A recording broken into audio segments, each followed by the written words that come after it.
न कहीं आपको डर लगना शुरू हो गया है कांग्रेस के मुस्लिम लीडरों को।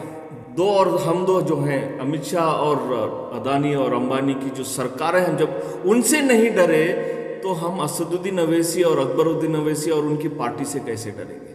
आने दीजिए, जैसे आएंगे वैसे ही चले जाएंगे। तो हमें किसी चीज़ का कोई डर नहीं है। असदुद्दीन 10 बार आए, 100 बार आए, आकर यहीं रह जाए, तो हमें कोई डर नहीं है। कौन से इंसाफ की लड़ाई लड़ रहे हैं? इंसाफ अगर इस देश की कौम को दिलाना है तो आपको सेकुलर फोर्सेस के साथ जमा होकर, उनके साथ अलायंस करके बीजेपी के साथ लड़कर दिखाइए। आप सेकुलर फोर्सेस के खिलाफ लड़ते हैं और बीजेपी को साथ देते हैं, तो कौन सा इंसाफ हो गया, आप मुझे बताइए। इसमें तब्दीली ये देखने को मिली है कि पहली मर्तबा एमआईएम कर्नाटक में अपनी सियासत का आगाज कर चुकी है।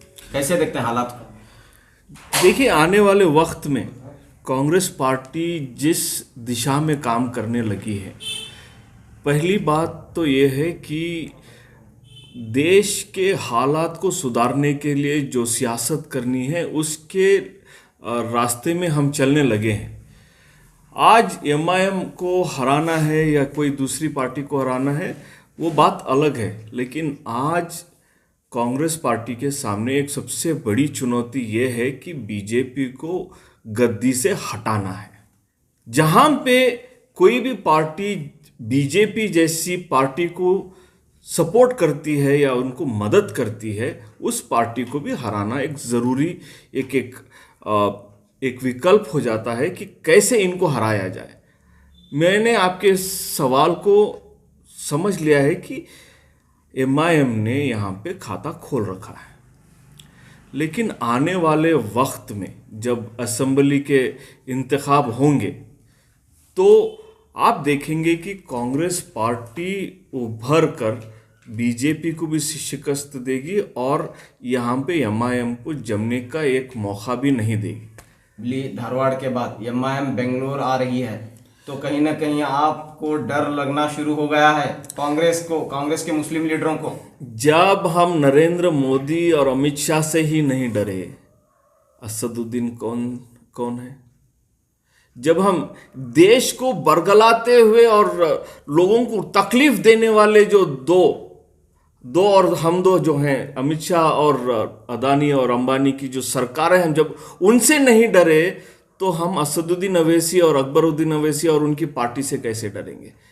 कांग्रेस पार्टी ने हर बार कौम के बारे में सोचा है, उनको इंसाफ दिया है, उनको जहाँ जहाँ उनकी ज़रूरत थी उन ज़रूरतों को पूरा किया है। तो बेंगलोर आने दीजिए, जैसे आएंगे वैसे ही चले जाएंगे। तो हमें किसी चीज़ का कोई डर नहीं है। असदुद्दीन 10 बार आए, 100 बार आए, आकर यहीं रह जाएं, तो हमें कोई डर नहीं है। एक सवाल का मुझे जवाब दे दीजिए आप, पूरे तेलंगाना में सिर्फ 7 और 8 सीटों पे खड़ते हैं और वहां पे जीत के आ जाते हैं। बाकी के तेलंगाना को उनकी इंसाफ की ज़रूरत नहीं है। यूपी की ज़रूरत, यूपी में इंसाफ दिलाने जाते हैं, बिहार में जाते हैं, वेस्ट बंगाल में जाते हैं, हर जगह जाते हैं। सिर्फ 7 सीट हैदराबाद में जीते हैं, तेलंगाना में एक उम्मीदवार को भी नहीं ठहराते हैं। तो आप मुझे ये बताइए कि ये किस हक की लड़ाई लड़ रहे हैं, कौन से इंसाफ की लड़ाई लड़ रहे हैं। इंसाफ अगर इस देश की कौम को दिलाना है तो आपको सेकुलर फोर्सेस के साथ जमा होकर, उनके साथ अलायंस करके बीजेपी के साथ लड़कर दिखाइए। आप सेकुलर फोर्सेस के खिलाफ लड़ते हैं और बीजेपी को साथ देते हैं, तो कौन सा इंसाफ हो गया, आप मुझे बताइए। आपको ऐसा क्यों लगता है कि एमआईएम बीजेपी के साथ मिलेगी? आप देखिए, अगर मुसलमानों की आबादी करीब 17% से 20% अगर पूरे देश में भी है, अगर एक तरफा खड़ जाए और सारे वोट एमआईएम को डाल दें, तो आप बताइए मुझे कि कितने सीट पूरे इंडिया में जीत कर आएंगे? नहीं देंगे। कौन से दलितों की सीट पे आप मुझे बताइए कि तेलंगाना के कौन सी एससी रिजर्व सीट में इन्होंने अपने उम्मीदवारों को ठहरा के जिताया है, ये बताइए। वेस्ट बंगाल में क्यों नहीं ठहराया, यूपी में क्यों नहीं ठहराया? अब कहेंगे कि हम ठहराएंगे, लेकिन बिहार में क्यों नहीं उन्होंने अपने उम्मीदवारों को ठहराया? महाराष्ट्र में क्यों नहीं ठहराया? दलितों का कार्ड इस्तेमाल करना इन्होंने सीख लिया है, लेकिन ये सिर्फ वोट बांटेंगे, वोट काटेंगे और काट कर किसी और, ये जो शैतानी जो ताकत है जो बीजेपी है उसको जिताने का काम कर रहे हैं। इसको कोई साइंस की ज़रूरत नहीं, कोई लॉजिक नहीं है, सिंपल सिंपल स्ट्रेट फैक्ट्स हैं।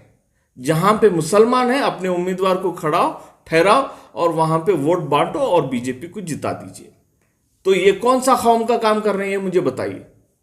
अगर असदुद्दीन साहब को अगर मुसलमानों के लिए लड़ना अगर उनको जरूरी समझता है तो पहले आप अपनी विचारधारा को सही करिए और कहिए कि हम सेकुलर फोर्सेस के साथ खड़े रहेंगे, सेकुलर फोर्सेस के साथ खड़ के हम उनको मदद करेंगे और जहां पे हमें मदद की जरूरत है मदद लेंगे और बीजेपी को हराएंगे।